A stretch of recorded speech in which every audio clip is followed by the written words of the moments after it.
Good morning, children. Let's start with our explanation of chapter number 2, Diversity and Discrimination, from the topics which we have left earlier in our online session. Let's start with the topic on being discriminated against.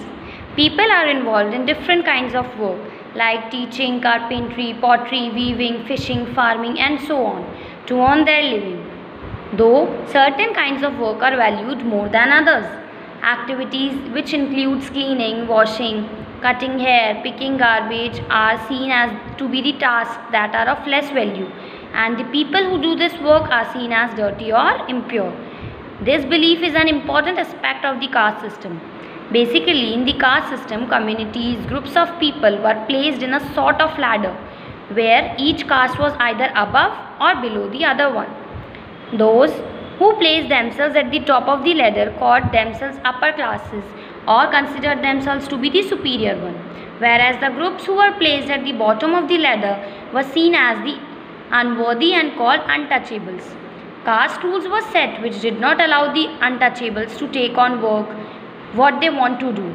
For example, these groups were forced to pick garbage and do the lower works, whereas they are not allowed to enter the homes of the upper caste, take water from the village well, or even to enter temples. The children could not sit next to the children of the other upper classes in the school.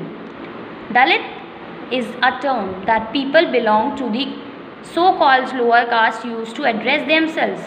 They prefer this word as to be the untouchable. Dalit means those who have been broken. This word, according to Dalit, show how social prejudice and discrimination have broken the Dalit people. The government referred these people to be the scheduled caste, SC. These upper castes acted in ways which did not give them to so-called untouchables the same rights as they have been enjoying out.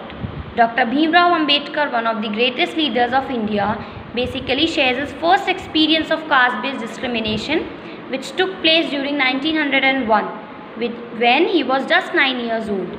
He was going with his brother and cousins to meet his father in Koregaon, which was now situated in Maharashtra.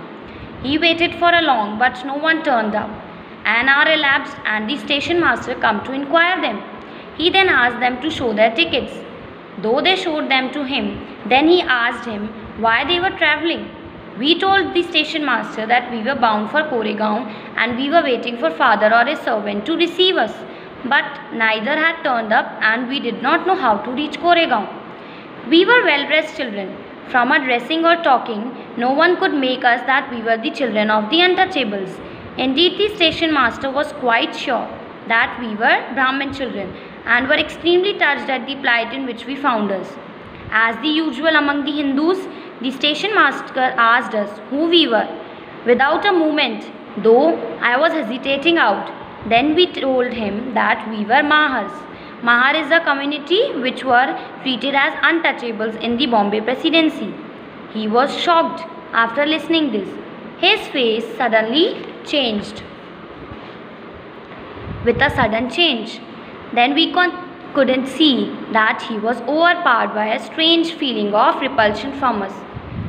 As early as he heard my answer, he just went away to his room and we were standing where we are, waiting 15 to 20 minutes more. Still, sun was going to setting up. Our father did not turn up and he sent his servant. Now the station master had also left us. We were quite bewildered and the joy and happiness which we were feeling at the beginning of the journey went away with a feeling of extreme sadness. About waiting for half an hour, the station master returned and asked us what we are going to do now. We then replied him that if we can get a bullock cart on hire, we can went to the Koregaon, and it was not very far, we could like to start straight away. There were many bullock carts plying for hire, but my reply to the station master was that we were Mahas and had gone round among the cartmen. Not one of them was prepared to suffer being polluted and on to demean himself carrying passengers of the untouchables. We were prepared to pay the double the fare, but we found that money did not work. Station master was negotiating on our behalf. Stood silent, not knowing what to do. Now let us read about Dr. Bhimrao Ambedkar. Dr. Bhimrao Ambedkar, 1891 to 1956, was considered to be the father of the Indian Constitution and is best known leader of the Dalits. He fought for the rights of the Dalit community. He was born into the Mahar caste, which was considered untouchable. The Mahars were poor, owned no land, and children born to them also had to do the work with their parents. They used to live in places outside the main village and were not allowed to enter into the village. Dr. Ambedkar was the first person from his caste who had completed his education of the college and went to England to become a lawyer. He even encouraged Dalits to send their children to school and college. He urged Dalits to take in different kinds of government jobs in order to move out of the caste system. He led many efforts for Dalits to gain entry into temples. Later in life, he converted Buddhism in search of a religion that treated all members equally. He strongly believed that Dalits must fight for the caste system and work towards society based on respect, not just a few, but for the all people. Can you imagine how it could be possible if people could not move from one place to the another? It must be so insulting and hurtful to them when people move away, refusing to touch them and not allowing them to drink water from the same source as they do. These small things shows how a simple task of going from one place to another in a cart was not available to the children, even though that they are paying money for it. All the cartmen at the station refused to take them because they acted in a discriminatory manner. Clearly, from the story, it proves that caste-based discrimination is not only limited to preventing Dalits from undertaking certain economic activities, but even it also denies them from the respect and dignity given to the others. Let's study our next topic, striving for equality. The struggle for freedom from British rule also included within the struggle of large groups of people who not only fought against the British but even fought to be treated more equally. Dalits, women, tribals and peasants fought against the inequalities they experienced during their lives.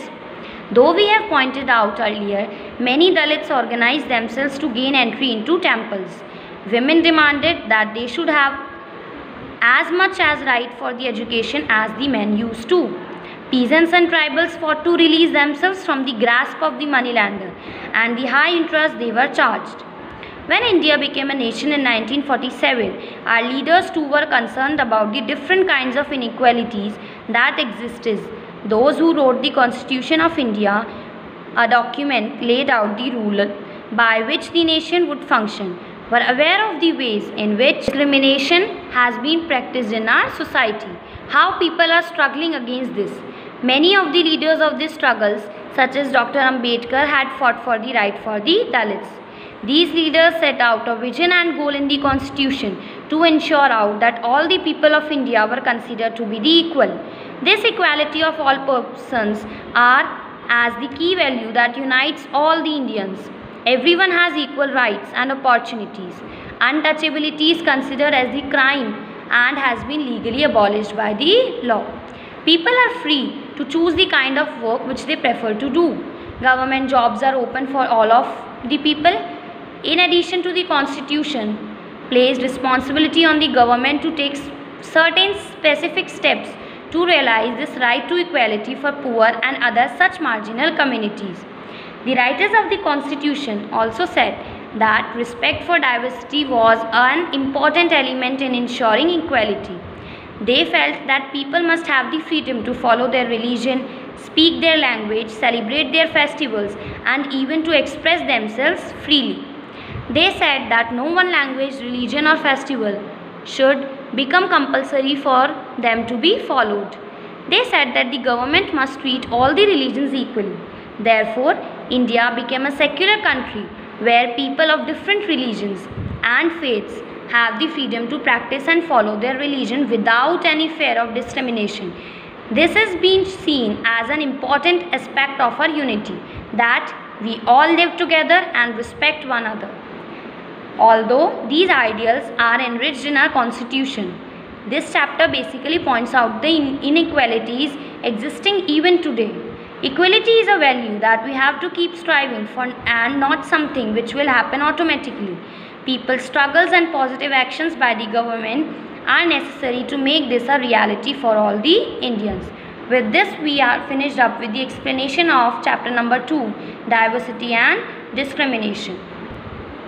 You have already completed the 5 questions which I have given you up to page number 18 in your earlier session. Now you have to do the next 5 questions from page number 18 to 23 in your SST practice notebook. I'll send you the PDF tomorrow. Complete these questions and write it in your notebook. If you have any problem regarding this topic, then you can ask me. Okay, students?